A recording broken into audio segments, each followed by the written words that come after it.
చూస్తే నేను నీకు అర్థం అవుతాను. నేను అర్థం అవడం కాదు, శివుడు అర్థం అవుతాడు, మాయ తొలగించేస్తాను అంటుందిట. అందుకని కామాక్షి ఆ తల్లి ఏం చేస్తుందంటే మహామాయ అన్న అవనికని పైకెత్తేసి శివుడెవరో తెలిసేటట్టుగా చేస్తుంది.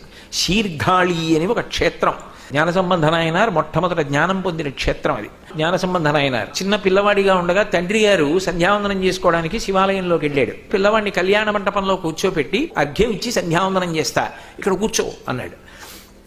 వాడికి భయం వేసింది, కుయ్యోమన్నాడు. తండ్రి అన్నాడు, భయపడకు, అదిగో గోడ మీద పార్వతీ పరమేశ్వరులు ఉన్నారు కదా, అక్కడ వాళ్ళ వంక చూసి అమ్మా అను, ఆవిడొచ్చి నిన్ను రక్షిస్తుంది అన్నాడు. ఆ పిల్లాడు అంతే అనుకున్నాడు, ఓహో పిలిస్తే వస్తుంది అనుకున్నాడు. ఆయన తిన్నగా వెళ్ళి కోనేట్లో మునిగాడు. కోనేట్లో మునిగితే తండ్రి ఎక్కడ కనపడతాడు? ఒకసారి మునకేసినప్పుడు నీళ్లలోకి వెళ్ళేటప్పుడు భయం వేసింది, నాన్నగారు కనపడలేదని అమ్మా అన్నాడు. అడి తిరిగి అమ్మేని నమ్మి పిలిచేటప్పటికి ఆవిడ లేచి వచ్చేసింది.